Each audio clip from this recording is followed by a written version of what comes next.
Hello drag hags and welcome back to another video. Today we are going to be asking the opposite question of a question I recently asked, which is, how would I cast a Survivor season with drag race contestants? Now, I am feeling a bit peeved at the moment because I did film this video earlier today and I went to go edit it and then I realized that the audio wasn't recording at all. The video was silent.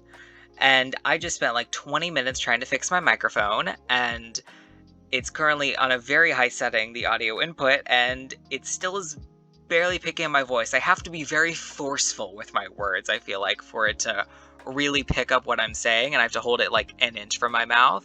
So if I sound like, I don't know, if I sound like a drill sergeant in this video, that's why.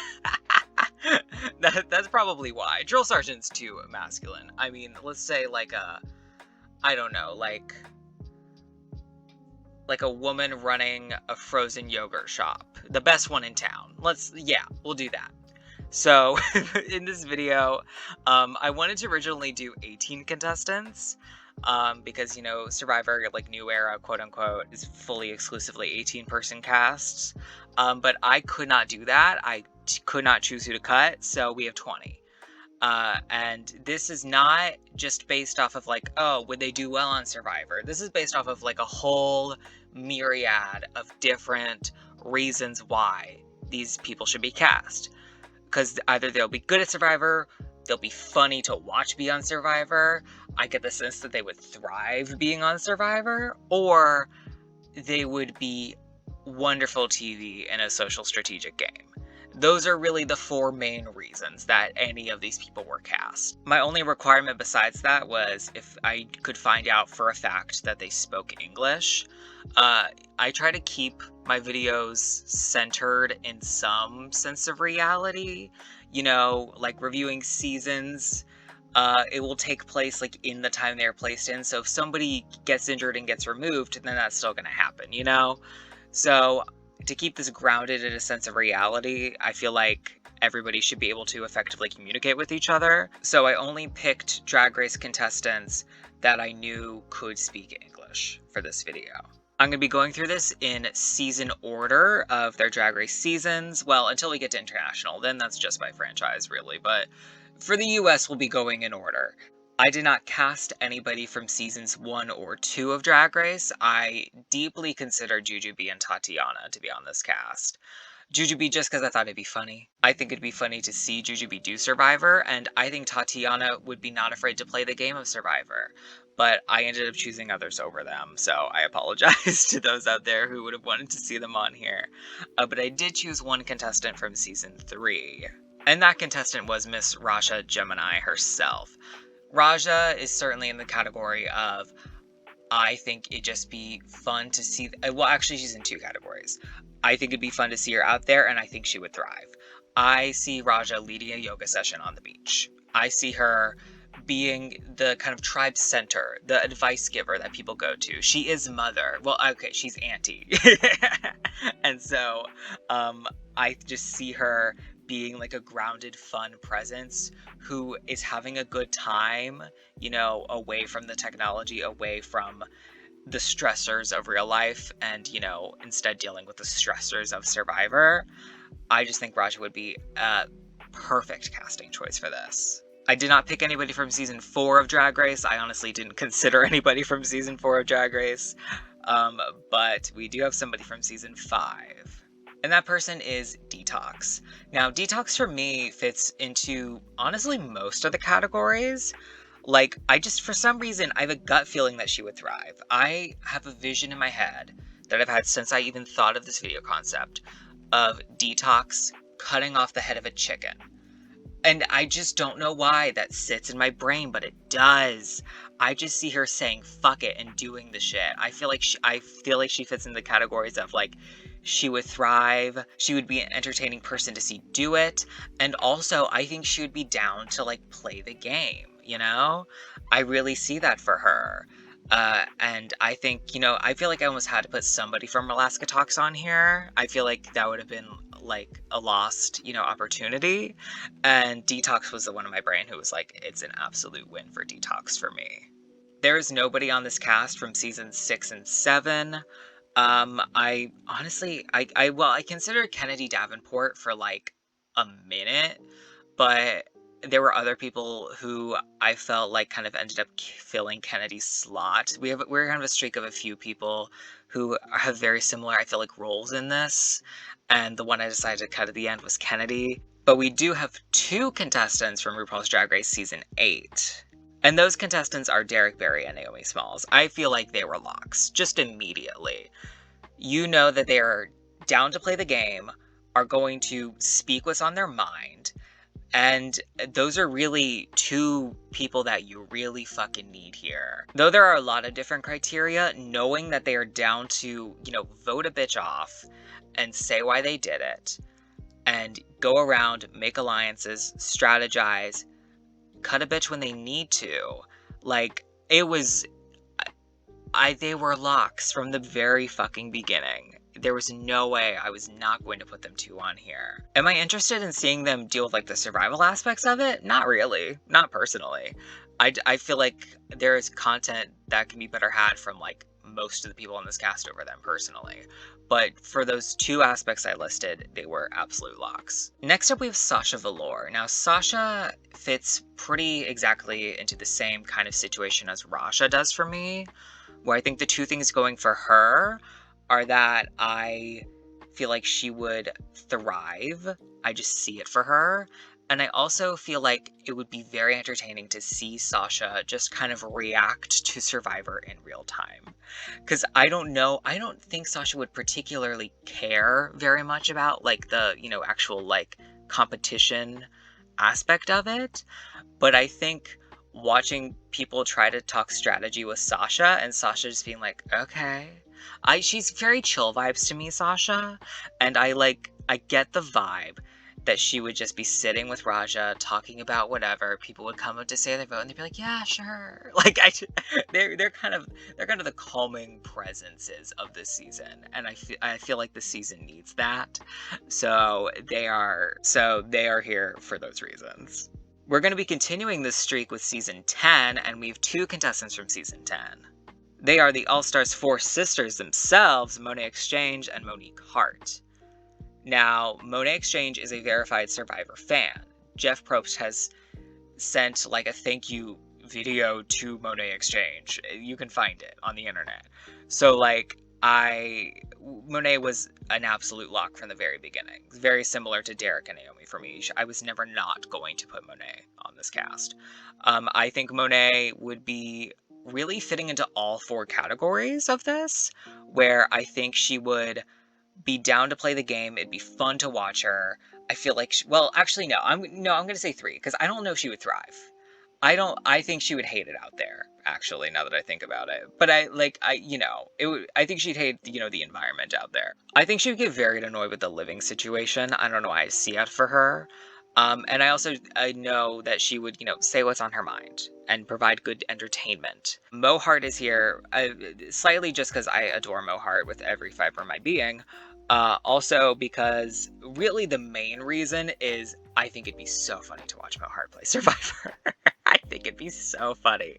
I just imagine, I imagine Detox cutting the head off the chicken and Mo, fanning her face and being like, I can't do this. And she just, walks away. I think it'd be so funny. There is a clip from season 10 of RuPaul's Drag Race. I don't know which episode it's from, but there is a spider on one of the dresses. It's just a little baby spider. And Mo literally fans her face, says that she's queening out, and walks away. And I think if she was out on the island in Fiji, that she would do that just to the umpteenth degree. That's not even I don't think it's even a correct phrasing, but you know what the fuck I mean. It would be so perfect. And that's really the sole reason she's here, for that one aspect.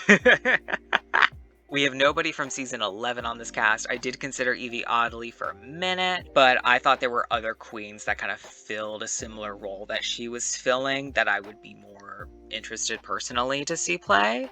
But we do have one contestant from season 12. We have Rakam Sakura.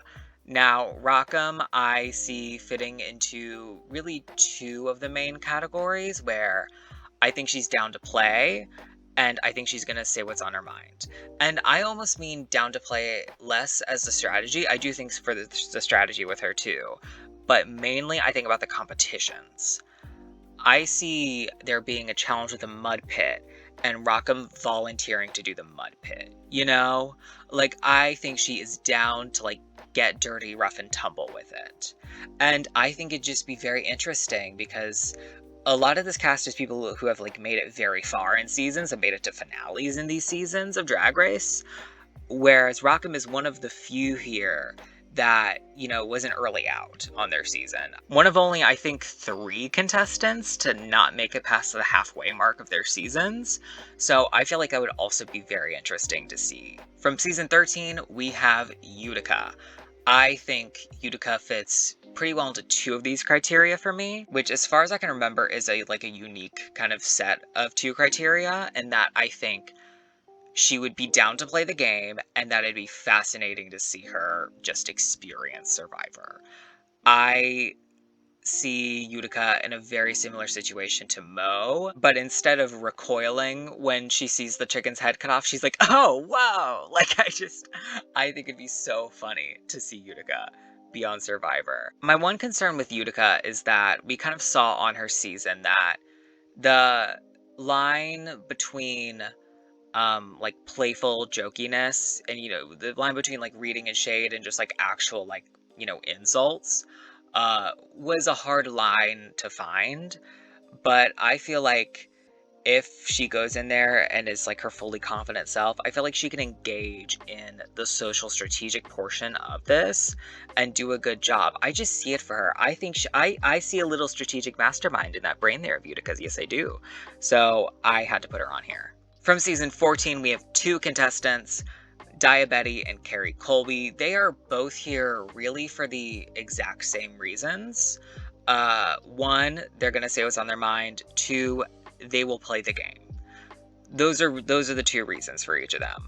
And they really fill those both very similarly in my brain when I'm picturing it. I do see it in slightly different ways, though, in the fact that Daya's I see more as being, like, down to play, you know, regarding like the competitions, the strategy as well, for sure. But I see Daya right along with Rackham, you know, crawling through the mud in a competition.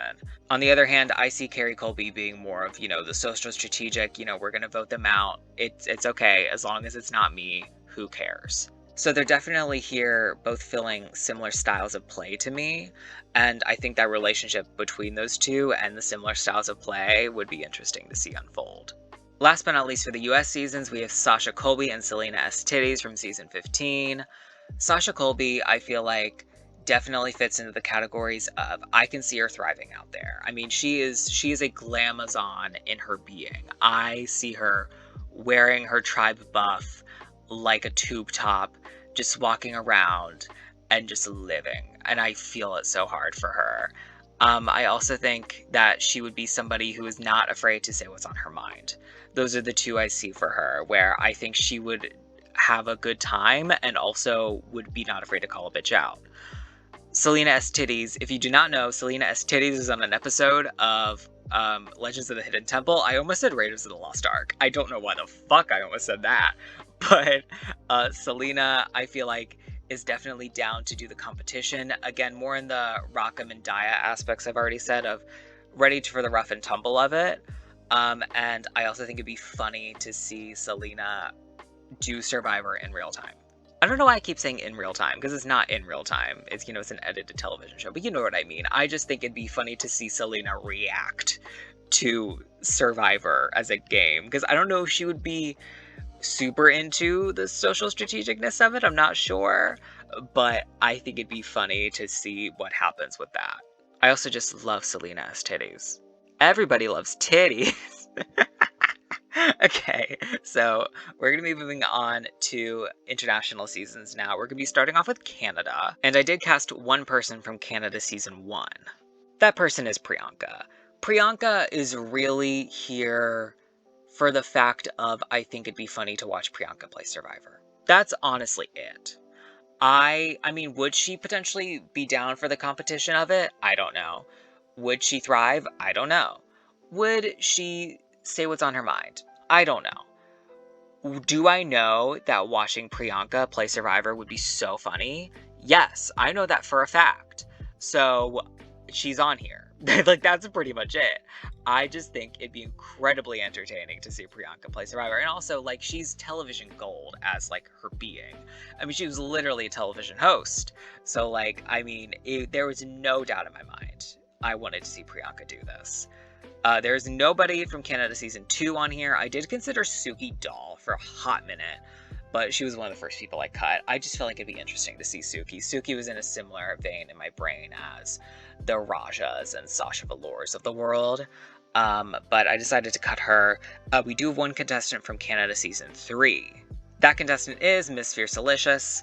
Now, if you do not want any spoilers for something that has not happened yet, skip like 20 seconds in the video. But reportedly, Miss Fiercelicious is going to be on the first season of The Traitors Canada. And The Traitors, while not fully Survivor-like, is a social strategic game. So the fact that she's down to play one of them, and the fact that she'd be so entertaining with it, is the reason that she's here. Once I found out that information, it was a done deal for me. She was a lock on the board. Absolutely. No questions asked. Not a single one. I don't know why I keep saying just different rephrases of that, but like, that's really the reason she's here. I mean, I feel like she fits, like, that it'd be funny to play Survivor. She's down for the competition. I think she'll say what's on her mind. Those are the three that I feel like she fits. Would she thrive out there? No, not at all. I think she'd hate it, but I think it'd be fun to watch her. I don't know why I did these in this order, I really can't tell you, but next we're going to be moving on to Drag Race Thailand, where I have one contestant, and that is Pangina Heels. I love Pangina Heels. Everybody loves Pangina Heels. I think Pangina would thrive. I think she'd thrive. I think Pangina would be down to play the game. And those are really the two main aspects of it. I think she would have a great time out there, and I think that she wouldn't be afraid to send somebody home. And, I mean, Pangina, literally sent Jimbo home. I fucking cut his ass. Little to no remorse. So, like, I think that Pangina would be a great option here. I did consider Jimbo for, like, a minute, but I thought we've been so inundated with Jimbo content lately that my brain was like, you know, I feel like it'd be, like, yes, would Jimbo be a fun choice? For sure. But, like, are there other people who are less kind of seen that I think would be more interesting choices potentially? Yes. So I personally just did not choose Jimbo. But if I were to do another cast, let's say, if I were to pick another 20, Jimbo would for sure be in that 20. Now we're going to be moving on to the UK. And I actually did not put anybody from UK seasons 1 or 2. I did consider Tace for like half a second, but I ended up not putting her because I felt like the two that she would potentially embody would be not afraid to play the game and would be willing to say what's on her mind. And I felt like there were bigger locks that fit those criteria for me in the Dereks, the Naomis, the Monet Exchanges of the world. So it really was a fact of there were a lot of people that kind of fill those that I wanted to see a bit more than I wanted to see Tace. But again, with Jimbo, if I had to choose another 20, she would be a lock. But I do have actually one contestant from UK Season 3, and that contestant is Charity Case. Now, Charity I see in the camps of will thrive, will say what's on her mind, will play the game. Charity is unapologetically just her own being, and I love that so much. And I think that while Survivor is like a pretty family-friendly, is a pretty clean-cut reality competition show, all things are concerned, you gotta get your hands dirty. You gotta vote people out. You gotta roll around in the mud. And I thought it would be a lost opportunity to not put the most, Dragula-esque, drag monster that we've ever seen on a season of RuPaul's Drag Race on this cast. Somebody who I know would be willing to play the game, get blood in their hands, get down in the rough and tumble of it, do the damn thing. Charity Case was a pretty easy decision for me to cast here. And we do have one contestant from UK Season 4. We have Black Peppa.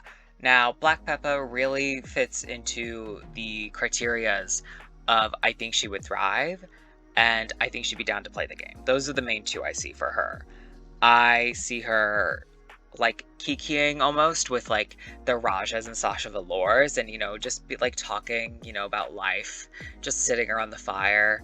But then she's the one that goes up and is like, okay, so what's the vote? Like I don't know why I said this so calmly, but but I see her kind of being the kind of like of that contingent. I see her kind of being like the chaos factor of it, the one who's like kind of just is down to just chill and just like vibe and have a good time, but would be willing to, vote a bitch off if she needs to.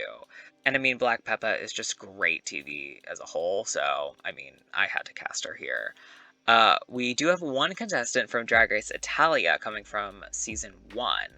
And that contestant is Ava Hangar. Now, this is the most random pick I've chosen for this by far.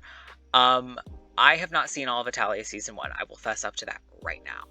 But I have seen both of the episodes that I feel like I need to see to show me why she needed to be here.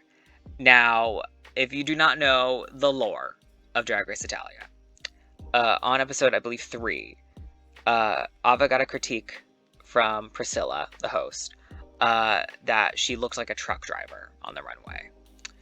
And Ava was very upset by this. And this carried over into the next episode where Ava had to lip sync to not be disqualified from the competition, which she did succeed. And then she had to lip sync again at the end of the episode. And this is very weird timing that I'm doing this, considering that Rita Menu just won 2 lip syncs in 1 episode on Drag Race Down Under. I have a vision in my brain of Ava talking back to whatever host would be of this season of Survivor, and just being unapologetically gonna say what's on her mind. That's number 1 for me for her.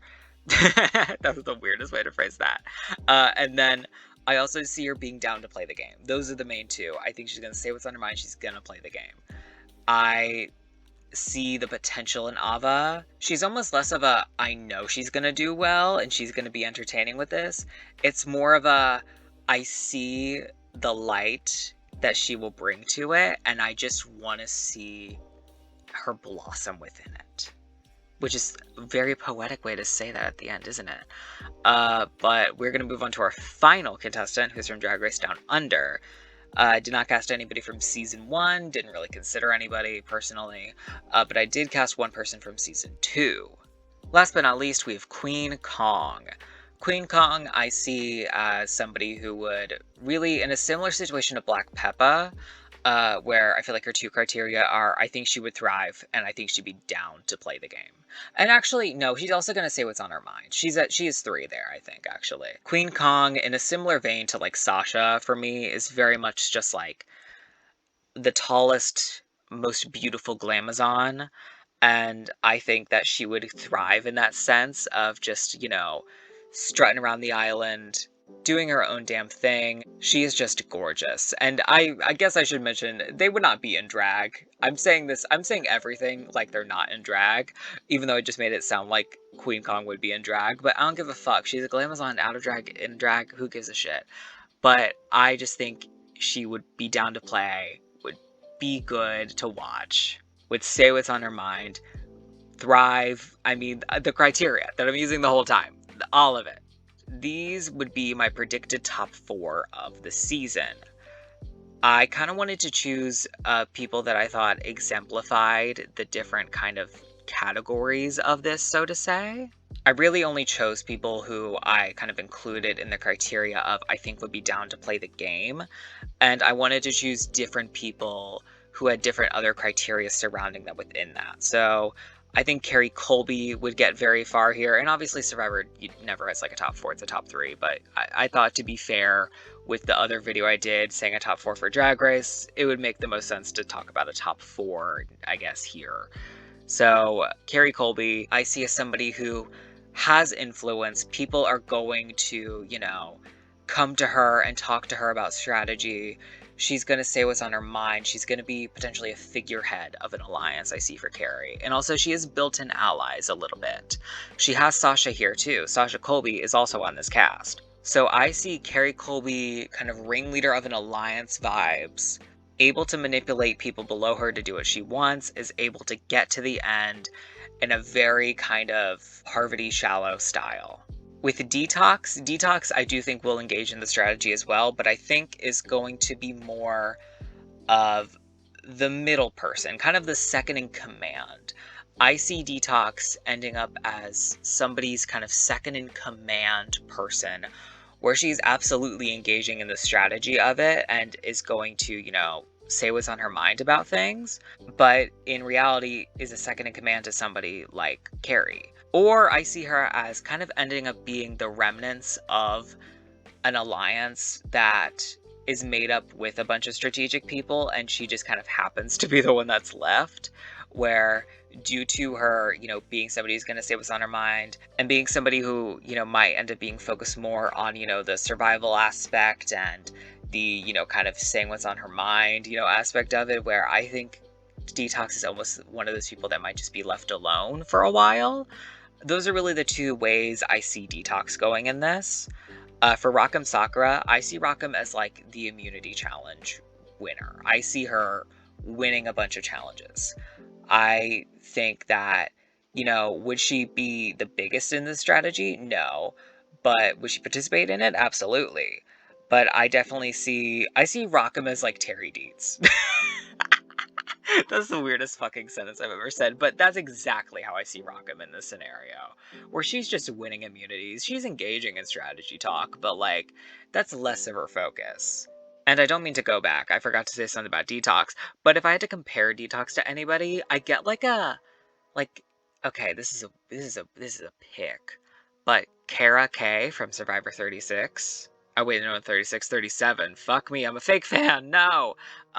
But I see her, remnants of an alliance, an absolute strategic player, but never the one on top.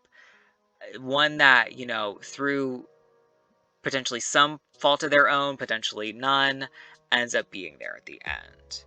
Last but not least, we have Naomi Smalls. I see Naomi kind of being the strategic head-to-head rival with Carrie, where they're kind of almost like a Wendell and Dominic situation, I guess you could put it, or maybe a more separate situation where, regardless of if they work together, if they're not, they are figureheads. They are strategic beings, and I think that if one of them isn't able to take the other out at some point, then, like, obviously they would both be here, but, like, I think that they would be the two social strategic players that I feel the most faith in, of not getting too above their own selves, where they shoot themselves in the foot, while also being, competent and strategic enough to be seen as that. So that is going to be it for this video. Hope you all catch me in the next one. I do have this little series I'm doing where we simulate this season. I'll be doing it on Brant Steel. If you don't know Brant Steel, go on their website. There's so many simulators. There's even a drag race one. It's not good, but they have one. Thank you all so much for watching. Please like, comment, and subscribe if you wish. Leave your thoughts, feelings, and opinions down below. As always, I will leave my Twitter handle down below if you want to go follow me on there. Again, thank you all so much for watching, and as always, take care. Bye-bye.